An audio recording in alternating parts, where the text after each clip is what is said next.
리포트가 1월에서 마무리가 되더라고요. 21년도 고객사의 평택 투자가 본격화가 될 것이고, 투자가 본격화가 된다고 하면은 여기에 따라서 같이 올라간다라는 거죠. 매출이 같이 발생이 된다라는 거고, 주력 장비가 디램, 낸드, 파운드리 라인의 공급 정말, 그러니까 디램, 낸드, 파운드리 라인에서 가스 완화 장치라던가 아니면 온도 조절 장치 이런 것들이 칠러라던가 뭐 이런 게 들어가는데, 여기에 따른 매출이 YOY 대비해서는 17% 상승을 할 것이다 라고 예상을 하는 거예요. 평택 이 공장이 이제 7, 8월 중으로 가동이 될 거기 때문에 7, 8월에 가동이 된다고 하면은 장비들이 다 갖춰져야 되기 때문에 이 기간이 1분기부터 시작을 할 것이다. 유니셈을 바라봐야 되는 분들은 물론 나중에 리포트라던가 이런 것도 계속적으로 체크를 해야 되겠지만 1분기부터 유심 있게 봐야 되겠다. 그러면 이제 매출이 어느 정도 찍힐 것인가, 앞으로의 2분기, 3분기의 매출은 어떻게 찍힐 것인가, 요거를 같이 봐야 되는 거죠. 2020년도의 매출액이 작은 기업임에도 불구하고 2,000억에서 2,100억 정도 기록을 냈다라는 거는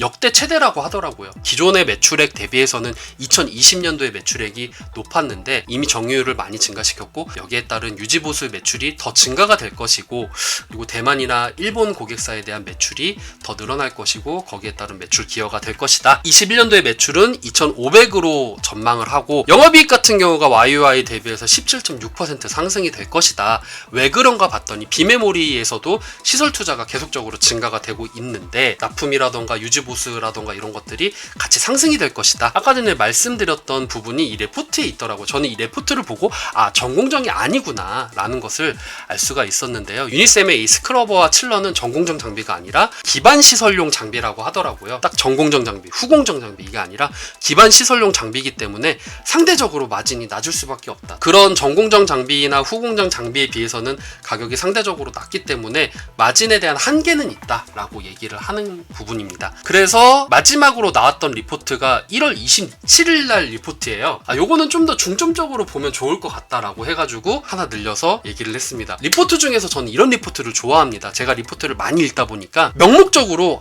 얘는 너무 좋고 이거 되면 너무 좋으니까 이 좋은 것만 다 나열하기보다는 얘는 이거는 좋지만 이거는 좀 리스크가 있기 때문에 여기에 대해서는 여러분들 좀 생각을 해봐야 된다 라는 식으로 얘기를 하니까 제가 조금 더 중립을 지키면서 여러분들께 얘기를 하기가 너무나도 좋더라고요. 1월 27일 나오기 전에 이제 이경민 애널리스트 분께서 말씀하신 거는 얘는 이래서 좋다라는 거에서 끝났어요 그냥. 근데 1월 27일의 내용은 조금 약간 상대적으로 반전된 내용들이 나오거든요. 1월 13일 날 주가가 2주 만에 13,600원까지 급등을 해버렸다. 그래서 뭐 전방산업에 대한 기대감이라던가 뭐 수요가 증가가 될 것이다 뭐 이런 기대감이 올랐던 거는 뭐 알겠다. 하지만 공시된 연간 실적 매출 같은 경우에는 컨센 상회했고, 근데 이제 순이익 같은 경우가 이게 여기를 이제 파악을 하시는 거죠. 그렇죠. 나는 그래서 좋은 거야. 애널리스트 분들은 솔직히 여기에 대해서 좋다 얘기밖에 못해요. 갑이 아니거든요. 왜냐, 내가 이 기업에서 안 좋은 소리를 하게 되면은 그 기업에서는 야 너 그러면은 우리 기업 오지 마. 탐방 안 시켜버려요. 너 왜 이렇게 했어? 거의 갑질해버리거든요. 그럼 애널리스트가 탐방을 못한다라는 거는 애널리스트의 최대 무기를 잃어버리는 거기 때문에, 저도 그래서 좀 고민이 된 게 스승님이 말씀드렸잖아요. 제가 한 구독자 10만 정도 되면은 애널리스트들처럼 기업 탐방할 수 있다고. 근데 기업 탐방을 했어. 근데 내가 그 기업에 대해서 안 좋은 소리를 해. 그러면은 그 기업들이 알뜰면 너는 오지 마 이렇게 해야지, 알뜰면 오세요 이러겠어요? 안 그러잖아요. 그런 관점에서는 저는 이분이 너무나도 대단하다고 생각을 하고, 그리고 셀트리온에서도 마찬가지예요. 셀트리온에서 하나금융투자에서 말씀하셨던 그분이 좋은 점 안 좋은 점을 딱딱 집어서 얘기를 해주니까 너무나도 대단하다고 느끼는 거죠. 이분은 여기에 대해서 딱 집었어요. 제가 매출이라던가 실적 발표했었을 때 얘기를 했을 때 딱 저는 여기까지만 얘기를 하죠. 영업이익은 여기서 여기까지다 라고 얘기를 하는데, 이분은 순이익까지도 같이 봐요. 순이익은 근데 왜 안 좋아졌냐라고 그 원인을 분석을 했더니, 제가 아까 말씀드렸잖아요. 뭐 중국이라던가 일본이라던가 다른 나라에서도 LCD 부분에서, 반도체 부분에서 칠러라던가 이런 것들을 판매를 하는데, 여기에 따른 환율 변동으로 인해서 환차손 손실로 추정을 된다. 단순히 기업이 나빠서 순이익이 나빠졌다기보다는 이 환율 때문에 마이너스가 나왔던 거다. 그런데 이제 1월 13일 추정치 대비해서 나는 하향 조정을 하겠다. 왜 하향을 조정을 했느냐라고 봤었을 때 기업 자체의 모멘텀이 막 이렇게 나쁘거나 그런 건 아닌데 중국사로 이제 갔었을 때 환차익 손실이 발생될 수 있기 때문에 여기에 따라서 내가 전망을 하향하겠다 이렇게 얘기를 한 거예요. 21년도 성장의 원동력을 봐야 되겠죠. 앞으로는 얘가 어떤 걸로 돈을 벌 것인가 라고 봤었을 때는 메모리 시설 투자가 증가를 냈다.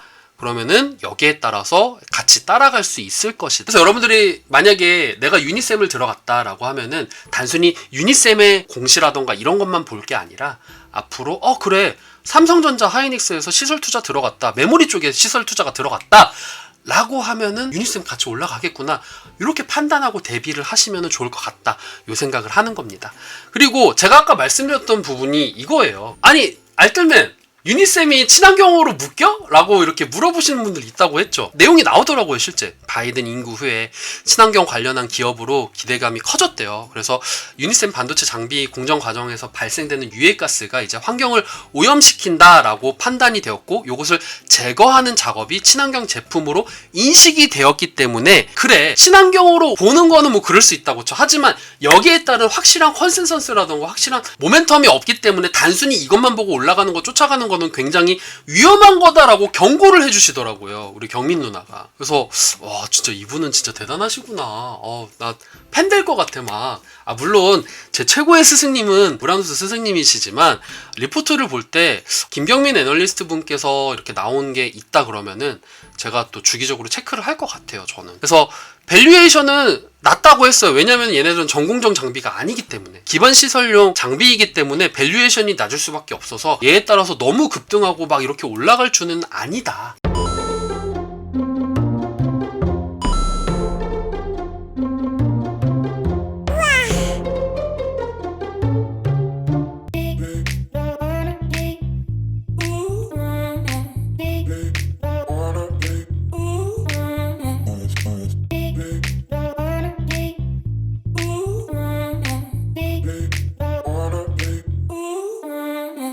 Nice.